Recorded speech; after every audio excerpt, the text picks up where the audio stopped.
নামাজ কারে কয় শুনতে মন চায়? আমার কথা কেন শুনতে মন চায়? আব্দুল্লাহ ইবনে মাসউদ রাদিয়াল্লাহু তাআলা আনহু, যাকে বলে রাইসুল ফুকাহা, যিনি ফকিদের নেতা, যিনি ফতুয়াবাজ, তিনি সবচেয়ে বড় ফতুয়াবাজ।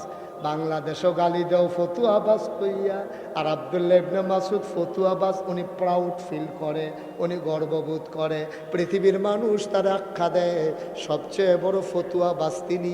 নাম হইল আব্দুল্লাহ ইবনে মাসউদ। বলো সুবহানাল্লাহ। আব্দুল্লাহ ইবনে মাসউদ তিনি ঘরের ভিতরে একটা কথা মনে রাখবেন, নফল নামাজ পড়বেন বেশি বেশি ঘরে, আর ফরজ নামাজ পড়বেন মসজিদে গিয়া। অনেক মানুষ এই নফল ফরজ সব ঘরে মসজিদে পড়ে না। আপনি নফল নামাজ বেশিরভাগ ঘরে পড়বেন, এতে হয় কি ঘরটা তাজা থাকে। মৃত মানুষের ঘর হয় না, এই জন্য সুন্নত নফল এগুলা ঘরে পড়বেন, ফরজ পড়বেন মসজিদে গিয়ে। তা আব্দুল্লাহ ইবনে মাসউদ তিনি ঘরের ভিতরে নামাজে খুব খেয়াল করেন চিকন কথা, নামাজে দাঁড়াইছে আল্লাহু আকবার। এখন নামাজে দাঁড়াইয়া আমরা তো ছোট সূরা বিচারি, আর ওনারা পড়তো সবচেয়ে বড় বড় সূরা যেগুলো মুখস্থ থাকতো, কারণ ওনারা বিশ্বাস করতো কোরআন তেলাওয়াত মানে শুধু কোরআন তেলাওয়াত না, কোরআন তেলাওয়াত মানে হচ্ছে মাওলার সাথে কথা বলা। সুবহানাল্লাহ বলবেন তো, কথা মাওলার সাথে কথা বলবো তো বলবো কার সাথে? এখন লম্বা সূরা নিয়া আব্দুল্লাহ ইবনে মাসউদ নামাজে দাঁড়াইছে, আল্লাহু আকবার নামাজ শুরু করেছে, সূরা ফাতিহা পড়েছে, লম্বা সূরার সাথে মিলাইছে, পড়তেই আছে পড়তেই আছে, গাল বেয়ে বেয়ে চোখ বেয়ে বেয়ে টপ টপ করে পানি পড়তেছে। হঠাৎ করে ঘরের ভিতরে একটা সাপ ঢুকছে। কি ঢুকছে? সাপ। বা কথা কয় না, কি ঢুকছে? ঘরের ভিতরে যখন সাপ ঢুকছে, এখন আব্দুল্লাহ ইবনে মাসউদের ওয়াইফ, ওনার বিবি, ওনার স্ত্রী সাপ সাপ সাপ বলে জোরে চিৎকার শুরু করছে। চিৎকার শুই না পাশে আশেপাশে ঘরের যত মানুষ আছে সব দৌড়াই আসছে সাপ মারার জন্য। আব্দুল্লাহ ইবনে মাসউদ না কি করে? নামাজ পড়ে। বা কথা মানে কি করে? একেবারে সত্য মনের কথা কইবেন, হ্যাঁ, কোনো লুকোচুরির দরকার নাই। এইরকম আপনি ঘরে নামাজ পড়তে আসেন, আপনার ওয়াইফে যদি কয় সাপ সাপ সাপ, আপনি কি নামাজের নিয়ত বান্ধা রাখবেন না ছাইড়া দিবেন? ছাইড়া দিব। ছাইড়া দিয়ে কি খেলুই থাকবেন না সামনের দরজা দিয়ে দুপুরে বাইরে পড়ে যাবেন গা? একটা দৌড়দৌড়ি শুরু হয়ে যাবো গা। আব্দুল্লাহ ইবনে মাসউদ নামাজ পড়ে আর উনি চিৎকার করতেছে সাপ সাপ সাপ।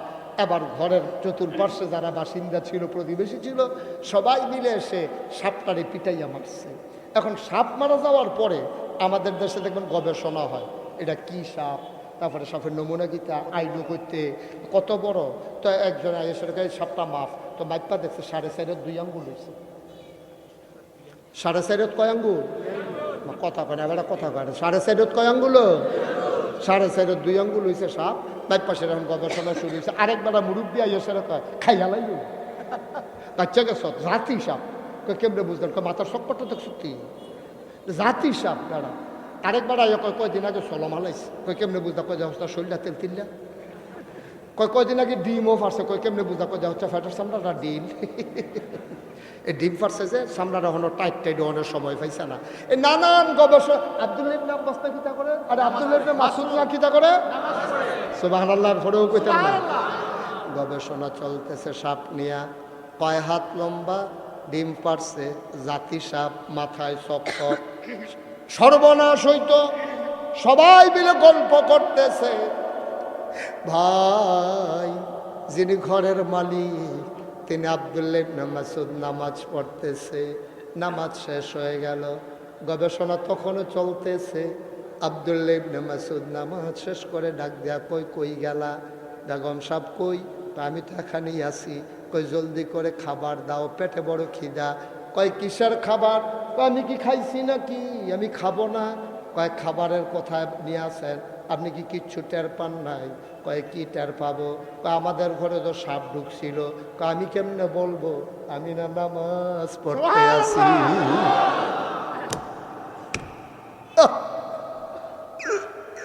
আমি কেমনে বলবো?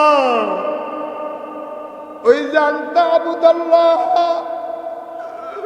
কান্নাকা তারাহু ফাইন লাম তাকুন তারাহু ফাইন্নাহু ইয়ারাক।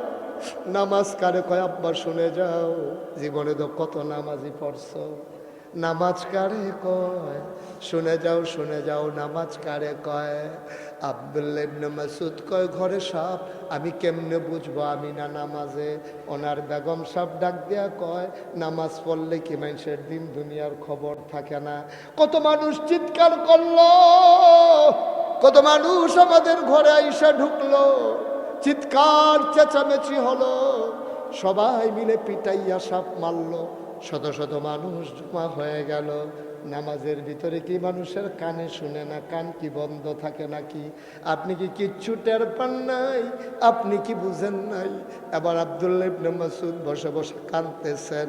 বেগম সাহেব ডাক দেয়া কয়, কান্দেন কেন?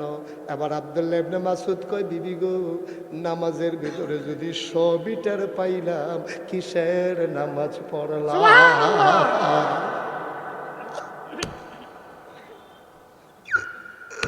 মুসলমান,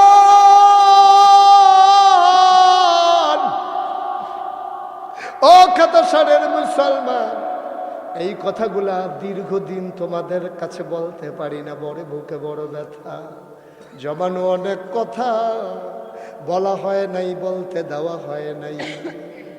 আল্লাহ তাবারক ওয়া তাআলার ফয়সালা, কঠিন ফয়সালা। সবাই মিলে স্লোগান দিল, দফা এক দাবি এক, পদত্যাগ পদত্যাগ। 5ই আগস্টের আগ পর্যন্ত আমি কোনো মানুষের কণ্ঠে শুনি নাই, কোনো মানুষের মুখে শুনি নাই দেশ ত্যাগ করতে হবে, এই কথা আমি কাউকে বলতে শুনি নাই।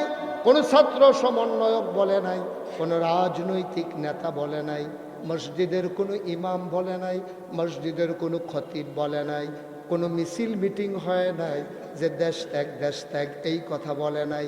সবাই বলেছে দফা এক দাবি এক, পদত্যাগ পদত্যাগ। আল্লাহ কয়, না না না, আমার ফয়সালা কঠিন ফয়সালা, দফা এক দাবি এক, দেশ ত্যাগ দেশ ত্যাগ। কথাগুলো থামিয়ে দিলে জাতির ক্ষতি হয়, কথাগুলো থামিয়ে দিলে ব্যক্তির ক্ষতি হয়, পরিবারের ক্ষতি হয়, কোনো একটা মহলের হয়তো ফায়দা হয়, কিন্তু আপামর জনতার বড় ক্ষতি হয়। দ্বীনের কথা শুনতে না পারলে ইমান তাজা হয় না, ইমান তাজা না হলে সমাজ সুন্দর হয় না। ঠিক কিনা বলেন?